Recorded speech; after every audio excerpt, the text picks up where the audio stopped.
Greenville's 75th anniversary sales event. Welcome back to For the Record. Joining us now is Larry Miller, Greenville Technical College's Vice President of Learning and Workforce Development. Larry, thank you so much for being here. Thanks for having me. AI. Yeah. So many young people are beginning to figure out what careers they want to get into. Understanding AI, how vital is that, and knowing what careers will be there in a few years? That's a great question, Nigel. First of all, our students, I think, are leading the charge in this, and I'm hearing it from our faculty firsthand. They're saying students are bringing this into the classroom. How are we going to address it, right? Yeah. So one of the challenges we face right off the bat is the issue of and concerns around plagiarism, right? True. And academic integrity and that sort of work.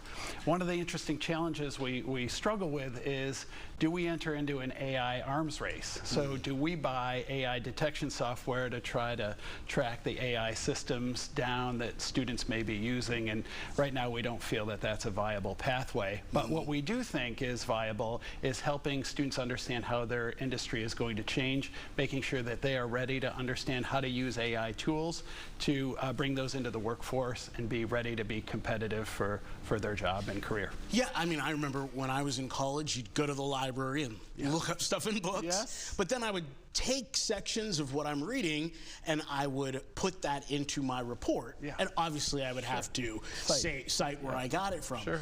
But over time, it becomes, the information stays the same. Right. So it becomes part of communication, period.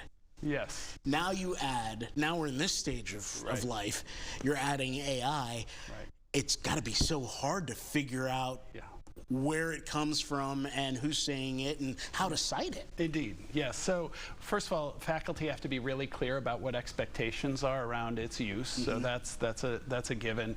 But then I think faculty that are being most innovative in this space and are trying to develop new ways to teach students and new forms of assessment are encouraging students to use AI, right? So they're saying, let's engage with these tools, let's put that out in the open, and then let's test skills like your critical thinking to see if the information you're drawing from that information is accurate. And sometimes it is, and sometimes it isn't. The secret is to know when it is or isn't. And let's face it, we're all using it already, right? So let's be honest about that. Yeah, I would imagine incorporating that into a lesson instead of acting like it's not even there. Right. Forces that interaction and where did you get it from and so on. Absolutely.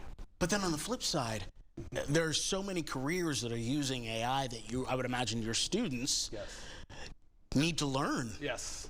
So we think of the law, in particular our paralegal program is one area where our faculty are trying to get a jump start, because that field is going to be transformed by AI, and you need to know the proper prompts to get your legal writing in the correct order for the courts to be accepted. So we need to teach those skills. It's just like any other tool in that case.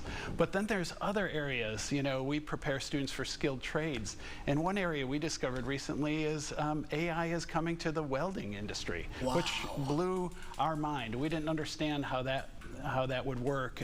So we had the chance to visit Liberty, which is a welding manufacturing company up in Charlotte, North Carolina, and learn firsthand how they're using AI. And it's really transforming. I think it will transform the industry. So it makes the job a lot safer for the worker, and the worker will leverage skills like critical thinking that I mentioned earlier, quality control, repairing the system as the system does the work for the worker. That protects their bodies, it makes them safer, less fumes, protects their eyes. So I really see the AI, the transformation in welding, making that a much safer, longer lasting career. And I would imagine the beautiful thing too about Greenville Technical College too is, sure, you've got young people who are, starting a freshman, sophomore, junior years and taking those classes, but you provide an opportunity for people who are older and already in their careers to come and learn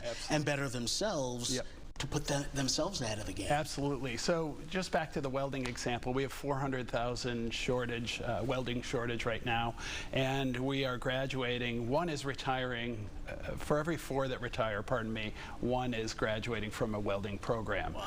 What's cool about AI is it seems to be quadrupling the rate of productivity in some areas. So one plant we heard that used AI for a shutdown went from a shutdown of 30 days to 7 days.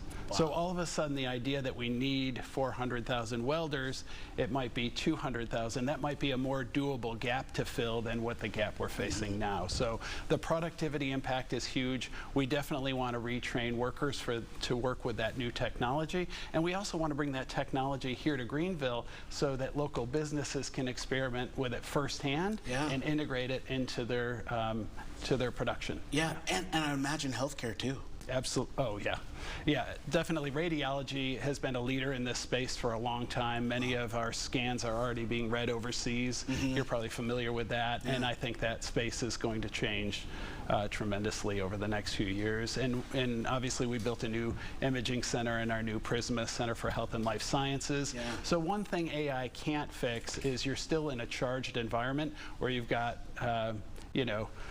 things that we have to protect our students from. So they've got to know how to do that. They also have to know how to serve patients and make them feel comfortable and position them. So some of the fields I don't think will change from this, but others will dramatically. And back to medicine, I mean, with doctors and researchers have to eat and sleep, AI could be looking at a problem and trying to figure it out nonstop. Yes. And you look at that research and the change that it could bring to medicine and welding, and it's just fascinating. Yeah, there's no limit to what it's going to do. And I joke that I hope this interview self-destructs in a year, because whatever I'm saying now is going to change. Very true. Yeah, very true. And that's why it's a conversation that needs to continue. Thank you so much for being here. Thank you for your insight. And our conversation continues straight ahead. An event coming that explores the use of the AI in business. A new Ram?